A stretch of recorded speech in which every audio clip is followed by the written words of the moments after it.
పొద్దున్న లేసినప్పటి నుంచి పడుకునేంత వరకి మన గురించి తప్ప మిగతా అందరి గురించి ఆలోచిస్తామన్నమాట. మన ఇంట్లో వాళ్ళ గురించి, మన ఇల్లు గురించి ఇలానే ఆలోచిస్తూ ఉంటాం. ఏం చేయాలి? ఏం వండాలి? వాళ్ళకేమిష్టం? వీళ్ళకేమిష్టం? మన ఇల్లు ఎలా నీట్‌గా పెట్టుకోవాలి? ఇలానే ఆలోచిస్తాం కానీ, మన గురించి మనం అస్సలు ఆలోచించేది లేదు. ఈ వీడియోలో ఓన్లీ మన కోసం మాత్రం ఆలోచిద్దాం రండి.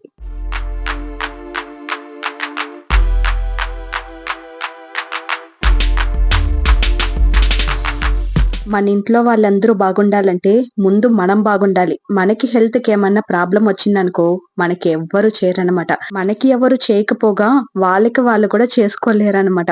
సో, అన్నీ మన పైనే డిపెండ్ అయ్యుంటుంది. ముందు మన హెల్త్ బాగుంటేనే ఇంట్లో వాళ్ళందరి హెల్త్ బావుంటుంది. అందుకనేసి కాస్త టైం మన కోసం డైలీ కేటాయించాలి. ఆ! మాకెక్కడుంది టైము పొద్దున్న లేసినప్పటి నుంచి పరిగెత్తడానికే సరిపోతుంది. పిల్లల బాక్స్‌కి కట్టాలి, ఆయనకి బాక్స్‌కి కట్టాలి. ఇక ఇల్లంతా క్లీన్ చేసుకోవాలి. ఇలా ఉండేటప్పుడు మన కోసం మనం టైం ఎక్కడ తీసుకునేది అని అనుకున్నామనుకో, అస్సలు టైం అనేది ఉండదు. మన కోసం ఒక హాఫ్ అన్ అవర్ ఈ టైం ఖచ్చితంగా నా కోసం అనేసి ఒక టైంని మన కోసం ఫిక్స్ చేసుకోవాలి. అది హాఫ్ అన్ అవర్ అయినా అయ్యుండొచ్చు, 1 అవర్ అయినా అయ్యుండొచ్చు. అది మీరు తీసుకునే టైం బట్టి. సో, పొద్దున్నే మార్నింగ్ లేసిందే ఎక్సర్‌సైజ్, వాకింగ్ ఎంత ఇంపార్టెంటో నేను చెప్పాల్సిన అవసరం అయితే లేదు. అందరికీ బాగా తెలిసిందే. తెలిసినా కూడా మనము కొన్ని కొన్ని మానేస్తూ ఉంటామన్నమాట అంతే అక్కడ. సో, మన కోసం మనం ఒక half an hour minimum half an hour చెప్తున్నాను. అది 1 అవర్ అయినా గూడా ఇంకా సూపర్‌గా ఉంటుందన్నమాట. పొద్దున్నే పిల్లలు లేచేకి ముందే మనం ఇంకొంచెం ముందుగా లేసి ఈ యాక్టివిటీస్ అన్నీ చేసుకున్నామనుకో పిల్లల లంచ్ బాక్స్‌కి కూడా ఈజీగానే ఉంటుంది. సో, టైమ్ టేబుల్ అనేది మనం ఫిక్స్ చేసుకునేదే. పొద్దున్నే లేసేటప్పుడు కాసేపు పడుకుందాం అనేసి కాసేపు పడుకున్నామనుకో, ఆ రోజంతా పనులు కాసేపుగానే మిగిలిపోతుందనమాట. ఈ కాసేపు పడుకుంటే మనకేమొస్తుంది, తొందరగా లేసి మనం పనులు చేసుకుందాం అని క్విక్‌గా లేసామనుకో, అన్ని పనులు తొందరగా అయిపోతుంది. మనం గూడా చాలా యాక్టివ్‌గా ఉంటామనమాట. పిల్లల పైన స్ట్రెస్ అంతా చూపియాల్సిన అవసరం కూడా ఉండదు. ఎందుకంటే చకచకా పనులయిపోయిందనుకో, ఎలాంటి స్ట్రెస్ అనేది ఉండదు. పనులవ్వకుండా ఇల్లు గందరగోళంగా ఉంటేనే మనకి కోపమొస్తుంది. పిల్లల పైన అరుస్తాము, వాళ్ళని దంచుతాము. దంచి ఏడిపిచ్చి స్కూలుకి పంపిస్తామనమాట. సో, ఏది గూడా మన చేతుల్లోనే ఉంది. మనం కొంచెం మార్చుకున్నామంటే అన్నీ చక్కగా ఉంటుందనమాట. సో, పొద్దున్నే ఒక హాఫ్ అన్ అవర్ ఎక్సర్‌సైజ్ అయినా, వాకింగ్ అయినా లేదా ఫ్రెండ్స్‌తో కూడా చేరి బ్యాడ్మింటన్స్ లేదా చిన్న చిన్న గేమ్స్ ఉంటుంది కదా! అలాంటి చిన్న చిన్న యాక్టివిటీస్ అనేది పొద్దున్నే చేసుకోవడం వల్ల మన హెల్త్‌ని మనమే కాపాడుకున్న వాళ్ళం అవుతాము. అలాగే మనకి చిన్న చిన్న స్ట్రెస్ ఉంటుంది కదా! బయట వాళ్ళదంతా పెట్టుకొని ఉంటాం కదా మైండ్‌లో. అలాంటివన్నీ లేకుండా మైండ్ ఫ్రీగా ఉంటుందనమాట. నాది పూర్తిగా హాఫ్ అన్ అవర్ వర్కౌట్ అయిన తర్వాత చెమటలు చూసారా? సమ్మర్ స్టార్ట్ అయింది. ఊరికేనే చెమటలు పట్టేస్తుంది. ఇక వర్కౌట్ చేసిన తర్వాత ఇంకా బాగా యాక్టివ్‌గా ఉంటుందనమాట. ఇంకొక విషయం అండి ఎక్సర్‌సైజ్ చేసినప్పుడు మన ఫేస్ కూడా చాలా గ్లోయింగ్‌గా ఉంటుంది. ఇది ఎంతమంది గమనించారో లేదో తెలీదు. నాకు మాత్రం బాగా వర్క్ అవుతుందనమాట. ఇక రోజులో 3 పూటలు మనం మన కోసం కాకపోయినా ఇంట్లో వాళ్ళ కోసమే వండుతాం. ఆఫ్‌కోర్స్ మనం గూడా తింటామనుకో. కానీ మనం ఎక్కువగా ఆలోచించేది మనకు నచ్చిన ఫుడ్‌లయితే మనం చేసుకొని తినం కదా! వాళ్ళకి నచ్చిన ఫుడ్‌లు చేసి పెడతాము. అందులో మిగిలినవన్నీ మనం తింటూ ఉంటాము. ఇదిదా హౌస్ వైఫ్ చేసేది పెద్ద మిస్టేక్ అనమాట. పూటకి వండి ఫ్రెష్‌గా తినాలని ఆశ ఉన్నా కూడా మధ్యాహ్నం మిగిలిపోయిన కూరుంటుంది. పొద్దున మిగిలిపోయిన కూరుంటుంది. అయ్యో! అది పడేయడం ఎందుకని చెప్పేసి తినేస్తూ ఉంటాము. అదిదా మనం చేయకూడదు. మిగిలిపోయినా కూడా పర్లేదు. ఆ మిగిలిపోయిన కూరని చూసామనుకో హాస్పిటల్‌కి బిల్లు పెట్టేదే ఎక్కువగా ఉంటుందనమాట. సో, అందుకనేసి ఆ పూటకి తినడానికి ట్రై చేయాలి. అలాగే మన ఫుడ్‌తో పాటు ఏమైనా ఫ్రెష్ జ్యూసెస్ వెజిటబుల్ జ్యూసెస్ అయినా అయ్యుండొచ్చు. ఫ్రూట్ జ్యూస్ అయినా అయ్యుండొచ్చు. నేను ఇవాళైతే వాటర్ మెలన్ జ్యూస్ అయితే తీసుకుంటూ ఉన్నాను. పిల్లల కోసం కూడా రెడీ చేశాను. వర్కౌట్ చేసిందంతా వేస్ట్ అయిపోయింది చక్కెర వేసేశారు అని అనుకుంటారేమో చక్కెర 2 స్పూన్లే వేసుకున్నాను. పిల్లలకైనా, నాకైనా గూడా చక్కెర లేకపోతే కొంచెం దిగదు. సో, అది కూడా నేను కొంచెం కొంచెంగా అవాయిడ్ చేయడానికి ట్రై చేస్తున్నాను. చక్కెరని కూడా పూర్తిగా మానేయాలని చూస్తున్నాను. కొంచెం కొంచెంగా తగ్గిస్తే దాన్ని ఏ అలవాటైనా తగ్గుతుంది. గబామని మానేస్తే అస్సలు మానలేము. సో, అందుకనేసి కొంచెం చక్కెరనమాట. ఇలా ఫ్రూట్ జ్యూస్ అయినా, వెజిటబుల్ జ్యూస్ అయినా రోజుకి ఒక్క పూట తీసుకుంటే చాలు. రోజంతా ఫ్రూట్ జ్యూస్‌లు తాగాలన్నా గూడా కష్టమే. ఇంట్లో పిల్లలుంటే పిల్లల పైనే ఉంటుంది. అయ్యో! వాళ్ళకిద్దాము అనేసి ఆలోచిస్తాము. కానీ మనకి కూడా మనం తీసుకోవాలి కంపల్సరీగా. అది ఏ జ్యూస్ అయినా ఫ్రెష్‌గా చేసుకొని తాగడం వల్ల మనకి హెల్త్ బాగుంటుంది. అలాగే బయట కొని తాగేదానికంటే ఇంట్లో ఫ్రెష్‌గా మంచి పాలు యూజ్ చేసి, మంచి ఫ్రూట్ యూజ్ చేసి వెజిటబుల్స్ యూజ్ చేసుకొని ఫ్రెష్‌గా అప్పుడే మన కళ్ళ ముందర చేసుకొని తాగడం వల్ల మన హెల్త్ బావుంటుంది. నేను డైలీ బయట జ్యూస్ తాగుతున్నాను అని మీరనుకుంటే బయట ఎలా ఉంటుందో తెలుసు గదా! అవి కడగరు, ఏమీ చేయరు. అయినా జ్యూసులు మాత్రం చేసేస్తారు. మన స్కిన్‌ని మనం అస్సలు పట్టించుకోము. ఎందుకంటే బద్ధకం. మనకేముందిలే ఇంట్లో ఉంటాం. మనవల్ని ఎవరు చూస్తారు అని అనుకుంటాం. మనల్ని ఎవ్వరు చూడాల్సిన అవసరం అస్సలు లేదు. మన స్కిన్‌ని మనం కాపాడుకోవాలి అంతే. అదిదా పాయింటు. సో, మనం ఎలాంటి స్కిన్ కేర్ అయినా వాడుకోవచ్చనమాట. వాళ్ళ స్కిన్‌కి బట్టి వాళ్ళకి ఏది సెట్ అవుతుందో దాన్నే ఫాలో అవ్వాలే కానీ, నేను చెప్పాననో, ఇంకొకరు చెప్పారనో, ట్రై చేశారనుకో సో, స్కిన్ పాడయ్యే ఛాన్సెస్ ఉంది. వన్స్ లైట్‌గా ట్రై చేసి వర్కౌట్ అవుతుంది అని అనుకుంటే అది ట్రై చేయొచ్చనమాట. నేనిదైతే చాలా ఏండ్లుగా ఈ ఫేస్ ప్యాక్‌నే వాడుతూ ఉన్నాను. ఈ మధ్య నేను పెద్దగా ఎలాంటి ఫేస్ ప్యాక్‌లు వాడను. బయటైతే అస్సలు వెళ్ళననుకో ఫేషియల్ చేయడానికి. ఇంట్లోనే ఇలాంటి చిన్న స్క్రబ్బర్ మారి చేసుకుంటాను. ముందుగా కస్తూరి పసుపు వేసుకున్నాను. ఆ తర్వాత రెడ్ శాండల్ వుడ్ పౌడర్ అయితే వేసుకున్నాను. అవి ఆన్‌లైన్‌లో గూడా అవైలబుల్‌గా ఉంది. కానీ నేను బయట ఆఫ్‌లైన్‌లోనే కొన్నాను. నాకు పసుపు కన్నా ఎక్కువగా రెడ్ శాండల్ వుడ్ పౌడరే బాగా పనిచేస్తుంది అని అనిపిస్తుంది. అది కొంచెం రఫ్‌గా ఉంటుంది కదా! సో, మనం ఫేస్ ప్యాక్ వేసినప్పుడు మన ఫేస్‌లో ఉండే డల్ స్కిన్స్ అంతా మళ్ళీ యాక్టివ్ అవుతుంది. అలాగే మన ముక్కు దగ్గర, అలాగే లిప్స్ కింద బ్లాక్ హెడ్స్ వైట్ హెడ్స్ అనేది వస్తూ ఉంటుంది. సో, మనకి అవి తాకినప్పుడు రఫ్‌గా అనిపిస్తుందనమాట. అలాంటప్పుడు ఈ ప్యాక్ వేసినప్పుడు నాకు అవన్నీ బాగా రిమూవ్ చేసింది అని అనిపిస్తుంది. అందుకనే నేను దీనికి స్టిక్ ఆన్ అయిపోయాను. చాలా సంవత్సరాలుగా ఇదొక్కటే వాడుతూ ఉన్నాననమాట. వేరే దేన్ని వేసేది లేదు. పసుపు ఒకటి ఫేషియల్ హెయిర్ రిమూవ్ చేస్తుందనేసి పసుపు వాడతాను. ఇక శాండిల్ వుడ్ పౌడర్ వచ్చేసి ముందు చెప్పినట్టే బ్లాక్ హెడ్స్, వైట్ హెడ్స్ ఇవన్నీ రిమూవ్ చేయడానికి, అలాగే నా డల్ స్కిన్‌ని ఇంకా యాక్టివ్ చేయడానికి అవి వాడతాననమాట. ఇక ఇవన్నీ మిక్స్ చేయడానికి అలోవెరా. అలోవెరా వచ్చేసి మనకి మంచి మాయిశ్చరైజర్ ఇస్తుంది ఫేస్‌కి. సో, అందుకనేసి అలోవెరా కూడా మిక్స్ చేసుకుంటాను. రోజ్ వాటర్ కూడా సేమ్ మన డస్ట్ అంతా రిమూవ్ చేస్తుంది. ఫేస్‌లో ఉండే డస్ట్ అంతా రిమూవ్ చేస్తుంది కదా! సో, ఈ నాలుగిటిని బాగా మిక్స్ చేసుకొని ఇలా ప్యాక్ లాగా వేసుకొని ఓ 15 మినిట్స్ ఉంచేసి బాగా డ్రై అయిన తర్వాత వాష్ చేసేసుకుంటాను. మనం ప్యాక్ వేసేటప్పుడు ఎక్కువగా రబ్ చేయాలి అని అవసరం లేదు. లైట్‌గా ఒక బ్లాక్ హెడ్స్ అవన్నీ రిమూవ్ అవ్వడానికి లైట్‌గా అలా రబ్ చేస్తూ వేసేసుకున్నామనుకో బాగా డ్రై అయిపోతుందనమాట. డ్రై అయిన తర్వాతే మనం యాక్చువల్లీ మొత్తం రబ్ చేస్తూ క్లీన్ చేసుకోవాలి. సో, వేసేటప్పుడు ఎక్కువగా రుద్దాల్సిన అవసరం లేదు. నార్మల్‌గా ప్యాక్ ఎలా వేసుకుంటామో అలా వేసుకోవాలనమాట. ఇక ఫేస్ మాత్రం గ్లోయింగ్‌గా ఉంటే సరిపోదు కదా! నెక్ చుట్టూ కూడా వేసుకోవాలి. నెక్ కూడా చాలా డార్క్‌గా అయిపోతూ ఉంటుంది. సో, నెక్ చుట్టూ వేసుకుంటేనే ఫేసు, నెక్ ఒకేలాగా ఉంటుంది. లేకపోతే ఫేస్ ఒకలాగా, నెక్ ఒకలాగా డల్‌గా అని అనిపిస్తుందనమాట. సో, అందుకనేసి నెక్‌కి గూడా వేయాలి. ఫేస్ మాత్రం అప్లై చేసి వదిలేయకండి. బాగోదు చూడడానికి. అందుకనేసి. అంతే ఇంకొక 15 మినిట్స్ వెయిట్ చేశామనుకో బాగా డ్రై అయిపోతుంది. డ్రై అయిన తర్వాత మొత్తం నీళ్లు పోసి కడిగేయకుండా లైట్‌గా నీళ్లు పోసుకొని బాగా రబ్ చేస్తూ మొత్తం రిమూవ్ చేయాలనమాట. అప్పుడు మనకి చిన్న ఫేషియల్ హెయిర్ గూడా రిమూవ్ అవుతుంది. మీరు డైరెక్ట్‌గా అలానే వాటర్ యాడ్ చేయకుండా డైరెక్ట్‌గా అలానే రబ్ చేశామనుకో మనకి మూతంతా మంటొచ్చేస్తుంది.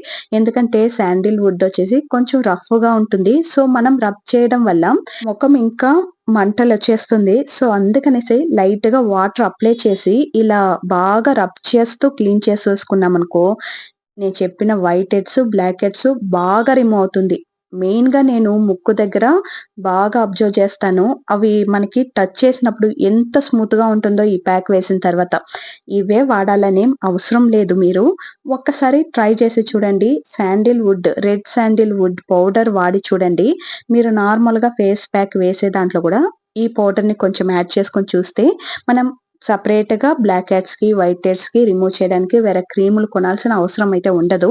సో, నాకిది బాగా పనిచేసింది. మీకు గూడా పనిచేస్తుందా లేదని చెక్ చేసుకొని ఆ తర్వాత ప్యాక్ అయితే వేసుకోండి. మీకు శాండిల్ వుడ్ పౌడర్ లింక్ కావాలంటే డిస్క్రిప్షన్ లో పెడతాను, తప్పకుండా చెక్ చేసేయండి. మనం ఎప్పుడు ఫేస్ ప్యాక్ వేసి రిమూవ్ చేసేటప్పుడు ఇలా ఆపోజిట్ డైరెక్షన్ లోనే రిమూవ్ చేయాలి. అప్పుడే ఆ ఫేషియల్ హెయిర్ అయినా, బ్లాక్ హెడ్స్ వైట్ హెడ్స్ అయినా రిమూవ్ అవుతుంది. మనం నార్మల్ డైరెక్షన్ లో రిమూవ్ చేసామనుకో అది పెద్దగా రిమూవ్ అవదనమాట. సో అందుకని ఎప్పుడు మనం ఆపోజిట్ డైరెక్షన్ లోనే రిమూవ్ చేసుకోవాలి. ఏ ఫేస్ ప్యాక్ అయినా అది ఇదిదా అనేం లేదు, ఏది రిమూవ్ చేసినా ఆపోజిట్ డైరెక్షన్ లోనే రిమూవ్ చేసుకోవాలి. నేను ఎక్కువగా ముక్కు దగ్గరనే రుద్దుతాను, ఎందుకంటే ఆ ముక్కు చుట్టూరునే అవి పేరుకుని వెళ్ళిపోతూ ఉంటుంది ఆ వైట్ హెడ్స్ అనేది. సో అందుకనేసి ఇక ఆ తర్వాత వాష్ చేసుకునేది నార్మల్ కోల్డ్ వాటర్ తో వాష్ చేసుకోవాలన్నమాట. మీ ముందరనే లైవ్ లోనే చూపిస్తున్నాను, మళ్ళీ నేను ఏదో ఫిల్టర్ పెట్టేశాను, మళ్ళీ నేను ఏదో మేకప్ వేసుకున్నాను అనేసి అనుకోకూడదు కదా. సో అందుకనేసి లైవ్ లోనే రిజల్ట్ అనేది చూపిస్తాను. ప్యాక్ వేసేటప్పుడు కూడా నేను నార్మల్ వాటర్ తో వాష్ చేసుకుని టవల్ తో తడంతా తుడుచుకున్న తర్వాత ప్యాక్ వేసుకున్నాను. ఇప్పుడు నార్మల్ వాటర్ తోనే వాష్ చేసుకుంటున్నాను, ఎలాంటి సోప్ కూడా వాడడం లేదన్నమాట. మీకు ముందుకి ఇప్పటికి చాలా డిఫరెన్స్ తెలుస్తుంది. నా ముక్కు అయితే మిలమిలా మెరిసిపోతుంది చూడండి. ఆ స్మూత్నెస్ అనేది మనకి ఎంత బాగా తెలుస్తుందంటే అంత బాగా తెలుస్తుంది అనమాట. అదే మనం ఒక వారం ఈ ప్యాక్ వేయకపోతే వచ్చేస్తుంది, మనం అమ్మగారింటికి బ్యాగులు పట్టుకుని పరిగెత్తుకుని వెళ్ళిపోతాం చూడు, అలా వచ్చేస్తుంది అనమాట. సో అందుకనేసి నేను వారానికి ఒక్కరోజు ఇలా ప్యాక్ వేసుకుంటాను. నా స్కిన్ నాకు బాగా అనిపిస్తుంది అనమాట. అంతే, చూసారు కదా, మీకే రిజల్ట్ అనేది డిఫరెన్స్ తెలుసుంటుంది. నచ్చితే ట్రై చేయండి, లేదంటే మీకు నచ్చిన ప్యాక్ ని వారానికి ఒక్కసారి కంపల్సరీగా వాడడానికి ట్రై చేయండి. అప్పుడే మన ఫేస్ అనేది గ్లోయింగ్ గా ఉంటుంది. ఇప్పుడు 30 దాటక ముందే వచ్చేస్తుంది, ముడతలు వచ్చేస్తుంది, అన్ని వచ్చేస్తుంది. దానికని ఇలాంటివి కొన్ని వాడితే మంచిగా ఉంటుంది. ఇక పెడిక్యూర్ చేసుకుందాం. పెడిక్యూర్ చేయాలి, పార్లర్‌కి వెళ్ళాలి అనేం అవసరం లేదు. ఇంట్లోనే మనం ఈజీగా చేసేసుకోవచ్చు. ముందుగా వార్మ్ వాటర్ తీసుకోవాలి. టబ్బుని చూడకండి, మాది హార్డ్ వాటర్, ఏం చేయలేము. క్లీన్ చేస్తూ ఉన్నా గూడా అలానే ఉంటుందనమాట. టబ్‌లో ఉండే వాటర్‌ని మాత్రం చూడండి. మరీ వేడిగా ఉండాల్సిన అవసరం లేదు వాటరు. వామ్‌గా ఉంటే సరిపోతుంది. అందులో పిడికెడు ఉప్పు, కల్లుప్పు అయితే బావుంటుంది. ఇక 2 స్పూన్ల వరకి వంట సోడా వేసుకోవాలి. అలాగే సగం వరకి లెమన్ జ్యూస్ వేసుకుని, ఇక షాంపూ మనం ఇంట్లో ఏది నార్మల్‌గా వాడతామో ఆ షాంపూని ఒక షాంపూ ఫుల్లుగా తీసేసుకుని మొత్తం బాగా మిక్స్ అయిన తర్వాత మన కాళ్ళని అందులో ఉంచి ఒక 15 మినిట్స్ వరకి అలానే వదిలేవాళ్ళనమాట. మనకి ఇవి పెడిక్యూర్ చేయాలి అంటేనే కాదు, మనం నార్మల్‌గా స్ట్రెస్‌గా ఉంది, హెడేక్‌గా ఉంది అంటే కూడా వార్మ్ వాటర్‌లో ఉప్పు వేసుకుని కాసేపు కాళ్ళు ఉంచుకున్నామంటే మన స్ట్రెస్ అంతా రిలీఫ్ అవుతుంది. అలాగే మన హెడేక్ కూడా చాలా వరకి తగ్గుతుందనమాట. సో పెడిక్యూర్ కంటిన్యూస్‌గా మనం చేయకపోయినా వార్మ్ వాటర్‌లో కాళ్ళు ఉంచుకునేదన్నా అలవాటు చేసుకోవాలి. ఇది వారానికి 10 రోజులకి అలా అలవాటు చేసుకుంటే మన హెల్త్‌కి కూడా చాలా మంచిది. మన కాళ్ళల్లో నుంచి బ్లడ్ సర్క్యులేషన్ అనేది చాలా బాగా ఇంప్రూవ్ అవుతుంది. సో అందుకనేసి వార్మ్ వాటర్‌లో అలా కాళ్ళు ఉంచుకోవడం చాలా మంచిది. ఇప్పుడు పెడిక్యూర్‌కి ఒక స్క్రబ్ అనేది అవసరం. కాళ్ళు నీళ్ళల్లో పెట్టకముందే ఈ స్క్రబ్ అనేది నేను రెడీ చేసి ఉంచుకున్నాను. 1 స్పూన్ వరకి చక్కెర, 2 స్పూన్ల వరకి వంట సోడా వేసుకుని వాడేటప్పుడు లెమన్ పిండుకోవాలి. ముందుగా పిండేసామంటే నురుగంతా వెళ్ళిపోతుంది. సో అందుకనేసి మనం స్క్రబ్ వేసేక ముందు లెమన్ పిండేసుకుని, ఆ లెమన్ పిండిన తొక్కుంటుంది కదా, ఆ తొక్కతోనే మనం రెడీ చేసుకున్న స్క్రబ్‌ని కాళ్ళకి అప్లై చేయాలి. ఇవెప్పుడు వార్మ్ వాటర్‌లో 15 మినిట్స్ ఉంచి బయట తీసిన వెంటనే ఇలా మనం ఆ స్క్రబ్‌ననేది కాళ్ళు మొత్తం అప్లై చేసుకోవాలి. ఇందులో చక్కెర యాడ్ చేయడం వల్ల మనకి డల్ స్కిన్ అనేది అన్నీ రిమూవ్ అవుతుంది. అలాగే మనకి బ్లడ్ సర్క్యులేషన్ కూడా బాగా జరుగుతుందనమాట. ఇవి ఒక నూనె పోసిన మిశ్రమం లాగా తయారైపోతుంది చక్కెర వేయడం వల్ల.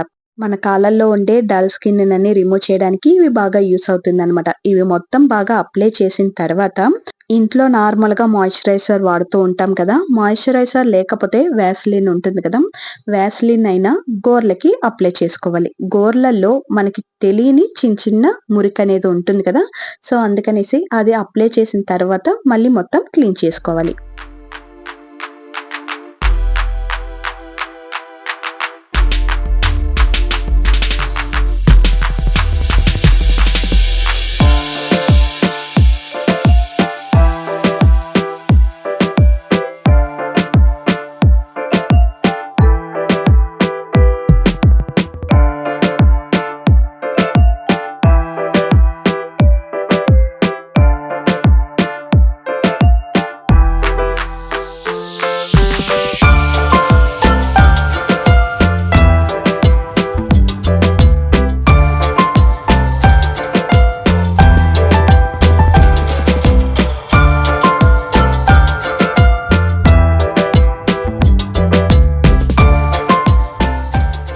గోర్లకంతా మాయిశ్చరైజర్ అప్లై చేసిన తర్వాత నా దగ్గర ఇలాంటి బ్రష్ ఉంది. ఇవి పెడిక్యూర్ బ్రష్ అన్నమాట.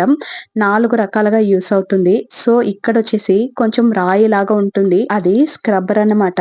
దాంట్లో మన షాంపూ నార్మల్‌గా యూజ్ చేసే షాంపూని వేసుకొని ఇలా మన హీల్‌నంతా బాగా రబ్ చేసుకోవాలి. ఇక్కడ మనకి ఎక్కువ సేపు మనం నిలబడుకునే వంట చేయడం, నిలబడుకునే పాత్రలు కడగడం అన్ని పనులు నిలబడుకునే అయిపోయింది కదా! సో హీల్ పెయిన్ ఎక్కువగా వస్తూ ఉంటుంది. పగుళ్ళనేది వచ్చేస్తూ ఉంటుందన్నమాట హీల్ దగ్గర. సో ఇలా అప్పుడప్పుడు చేసుకోవడం వల్ల మన హీల్ అనేది చాలా హెల్తీగా ఉంటుంది. డల్ స్కిన్ అంతా రిమూవ్ అయిపోయి మళ్ళీ కొత్తగా స్కిన్ అనేది వస్తుందన్నమాట. ఇక్కడ ఎక్కువ మురికి కూడా ఉంటుంది. మనకి పగుళ్ళు పగిలేటప్పుడు అవి స్కిన్ అన్ని అవుట్ అయిపోతూ ఉంటుంది కదా! సో అవి మనకి ఈజీగా రాదు. ఇలా మనం ఈ స్క్రబ్బర్‌తో క్లీన్ చేసుకోవడం వల్ల ఈజీగా రిమూవ్ అవుతుంది. అందుకే మన కాళ్ళని ఒక 15 మినిట్స్ వరకి వార్మ్ వాటర్‌లో ఉంచినామనుకో ఇవన్నీ క్లీన్ చేయడానికి చాలా ఈజీగా ఉంటుంది. డైరెక్ట్‌గా మనం స్కిన్ పైన అలానే రబ్ చేసేసామనుకో మొత్తం మంటలొచ్చేస్తుంది. సో అందుకని బాగా ఊరపెట్టి ఆ తర్వాత మనం క్లీన్ చేసుకుంటూ ఉన్నాం అంతే. ఇక మాయిశ్చరైజర్ వచ్చేసి అప్లై చేసాం కదా గోర్లకి. సో ఆ ప్లేస్‌లో ఇలా బ్రష్ లాగా ఉంటుంది. ఆ బ్రష్ ఉండే చోటున ఇలా బ్రష్ చేసామనుకో గోర్లన్నీ కూడా నీట్‌గా క్లీన్ అవుతుందన్నమాట. సపోజ్ మీ దగ్గర ఇలాంటి బ్రష్ లేకపోతే మనం నార్మల్‌గా యూజ్ చేసే బ్రష్‌నే యూజ్ చేసి క్లీన్ చేసుకోవచ్చు.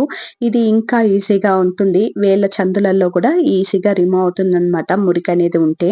సో ఈ బ్రష్‌ని కూడా యూజ్ చేసి క్లీన్ చేసుకోవచ్చు. గోర్లు బాగా క్లీన్ అవుతుందన్నమాట. ఇప్పుడు మొత్తం క్లీన్ చేసిన తర్వాత మళ్ళీ ఒక 15 నిమిషాలు లేదా 10 నిమిషాల పాటు వార్మ్ వాటర్‌లో కాళ్ళనేది ఉంచుకోవాలి. దీనికి కనీసం ఒక గంట సేపు టైం పడుతుంది. సో మనం వీక్లీ వన్స్ అయితే కంపల్సరీగా చేయలేము. ఎందుకంటే మన హెల్త్ పైన మనం కేర్ తీసుకోము కదా! సో 2 వారాలకు ఒక్కసారి లేదా 3 వారాలకు ఒక్కసారైనా కనీసం ఇలాంటివన్నీ చేసుకుంటే మన స్కిన్ అనేది పాడవకుండా నీట్‌గా ఉంటుంది. అలాగే ఈ హీల్ పెయిన్ ఉంటుంది కదా! ఈ హీల్ పెయిన్ కూడా చాలా వరకి కంట్రోల్ అవుతుంది. ఇలా వార్మ్ వాటర్‌లో కాళ్ళు ఉంచడం వల్ల. ఇప్పుడు మొత్తం అయింది కదా! ఇప్పుడొచ్చేసి ఒక ప్యాక్ అనేది వేయాలి కాళ్ళకి. అది వేస్తే ఇంకొంచెం గ్లోయింగ్‌గా, స్మూత్‌గా ఉంటుందన్నమాట కాళ్ళు. అందుకోసం బియ్యపిండి ఒక స్పూన్ తీసుకోవాలి. అలాగే కస్తూరి పసుపే తీసుకున్నాను. నార్మల్ పసుపైనా ఓకే. అది కొంచెం వేసుకొని దాంట్లో లెమన్ పిండుకొని ఇలా కొంచెం ప్యాక్ లాగా రెడీ చేసుకొని కాళ్ళకి అప్లై చేసి ఇవి బాగా డ్రై అయ్యేంత వరకి నాకు ఒక 10 మినిట్స్ పట్టింది డ్రై అవ్వడానికి. సో డ్రై అయ్యేంత వరకి అలా ఉంచేసి ఆ తర్వాత వాష్ చేసుకోవాలన్నమాట కాళ్ళని. బియ్యపిండి ప్యాక్‌గా వేయడానికి రీజన్ చెప్పాల్సిన అవసరం అయితే ఉండదనుకుంటా. బియ్యపిండి ఎంత మంచిదో అందరికీ తెలుసు. బియ్యపిండి మన ఫేస్‌కి కూడా వేసుకోవచ్చు. మన డల్ స్కిన్ అన్నీ రిమూవ్ చేసి మంచిగా గ్లోయింగ్‌గా ఉంటుంది. అందుకనేసి కాళ్ళకి కూడా అప్లై చేశాము. ఇదొక 10-15 మినిట్స్ అలా ఉంచేసిన తర్వాత బాగా డ్రై అయిన తర్వాత మళ్ళీ మంచిగా వాష్ చేసుకొని డ్రై క్లాత్‌తో తుడిసేసుకున్నామనుకో పెడిక్యూర్ అనేది అయిపోయిందనమాట. ఇంట్లోనే ఒక్క రూపాయి ఖర్చు లేకుండా ఈజీగా మనం పెడిక్యూర్ చేసేసుకోవచ్చు కదా!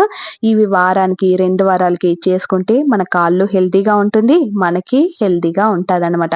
మన కాళ్ళు చూసుకున్నప్పుడు మంచిగా అనిపిస్తే ఎంత హ్యాపీనెస్ ఇస్తుంది కదా! సో ఇలా వారానికో, 10 రోజులకో లేదా కుదరకపోతే నెలకొక్కసారైనా కూడా పెడిక్యూర్ అనేది ఇంట్లో తప్పకుండా చేసుకుంటే మన హెల్త్ బావుంటుంది. హీల్ పెయిన్ ఆల్మోస్ట్ తగ్గుతుందనమాట. నాకైతే విపరీతంగా హీల్ పెయిన్ వచ్చేసింది. అందుకే నేను ఇంట్లో కూడా చెప్పులైతే వాడతాను. ఎందుకంటే హీల్ పెయిన్ కోసమే. ఏమో పెగ్గి కోసం అయితే అస్సలు కాదు. సో ఇలాంటివన్నీ చేస్తే మన హెల్త్ ఇంకొంచెం బావుంటుంది. ఇక మొత్తం ప్రాసెస్ అంతా అయిపోయింది. ఇప్పుడు తడంతా తుడిసేసి మనకి నచ్చిన నెయిల్ పాలిష్ వేసుకున్నామనుకో కాళ్ళు చూడడానికి ఇంకా అందంగా ఉంటుంది. నేను ఈ మధ్య నెయిల్ పాలిష్ అన్నీ అవాయిడ్ చేసేసాను. మళ్ళీ ఇప్పుడు ఆశ పుట్టిందనుకో అప్పుడప్పుడు చూసుకుంటూ ఉంటే ఎంత బావుంటుందో నెయిల్ పాలిష్ పెట్టిన తర్వాత కాళ్ళైనా, చేతులైనా. సో పెడిక్యూర్ చేశాం కదా! నెయిల్ పాలిష్ పెడదామని ఇప్పుడైతే పెడుతున్నాను. మీకు నచ్చకపోతే అవాయిడ్ చేసుకోవచ్చు. నాకు ఆశగా ఉంది కాబట్టి ఇప్పుడైతే పెట్టుకుంటున్నాను. ముందుకి ఇప్పటికి మీకు కాళ్ళు డిఫరెన్స్ అనేది బాగా తెలుస్తుంది కదా! మంచి స్కిన్ అనేది మంచిగా గ్లోయింగ్‌గా ఉంటుందన్నమాట. ఇలా గ్లోయింగ్‌గా ఉంటే ఎవరికి నచ్చదు చెప్పు? మనకే మనం నచ్చిపోతామన్నమాట. ఇలా అప్పుడప్పుడు చేసుకోవడం వల్ల బాగుంటుంది హెల్త్. సో అందుకనేసి. ఇక అన్ని ప్రాసెస్ అయిపోయిన తర్వాత మాయిశ్చరైజర్ అప్లై చేసుకొని ఇక రిమూవ్ చేసి పెట్టుకున్న గొలుసులన్నీ వేసుకున్నాను. కాళ్ళకి గొలుసులే కదా అందం. అందుకని. అంతే ఇక నేను చెప్పాల్సిన పాయింట్‌లన్నీ కరెక్ట్‌గా మిస్ అయ్యకుండా చెప్పానని భావిస్తూ, మీకు చాలా బాగా అర్థమైంది అని అనుకుంటూ, ఈ వీడియోనైతే ఇంతటితో ఎండ్ చేద్దాము. వీడియో నచ్చిందా లేదా అన్నది తప్పకుండా కామెంట్‌లో తెలిపేయండి. ఏ పాయింట్ మీకు నచ్చిందనేది కూడా మెన్షన్ చేస్తే ఇంకొంచెం బావుంటుంది. వీడియో నచ్చింది అని అనిపిస్తే మరవకుండా ప్లీజ్ లైక్ చేయండి. అలాగే సబ్స్క్రైబ్ చేసుకోకపోతే సబ్స్క్రైబ్ చేసుకొని పక్కన ఉండే బెల్ ఐకాన్‌ని ప్రెస్ చేసి పెట్టుకోండి. ఈ వీడియో మీ రిలేషన్‌లో మీ ఫ్రెండ్స్‌కి ఎవరికైనా యూస్ అవుతుంది అని అనిపిస్తుంది కదా! వాళ్ళకి షేర్ చేసేయండి. ఇంట్లోనే మనం ఎలాంటి ఖర్చు లేకుండా ఇలాంటివన్నీ చేసుకుంటే మన హెల్త్ మన చేతుల్లోనే ఉంటుంది. సో, మనం బయట వెళ్ళిదా ఇవన్నీ చేసుకోవాలని అస్సలు అనుకోవాల్సిన అవసరం లేదు. ఇంట్లో వండుకునే మనం ప్రతి ఒక్కటి చేసుకోగలుగుతాము. ఇలాంటి వీడియోస్ కోసం మరి నా ఛానల్‌ని సబ్స్క్రైబ్ చేసుకొని బెల్ ఐకాన్‌ని ప్రెస్ చేసి పెట్టుకోండి. ఉంటాను మరి. మిగతా వీడియోలను కూడా వెళ్లి చూసేసొచ్చేయండి టైం ఉంటే. వీడియోని స్కిప్ చేయకుండా ఇంతవరకి ఓపికగా చూసిన ప్రతి ఒక్కరికి thank you so much. Bye.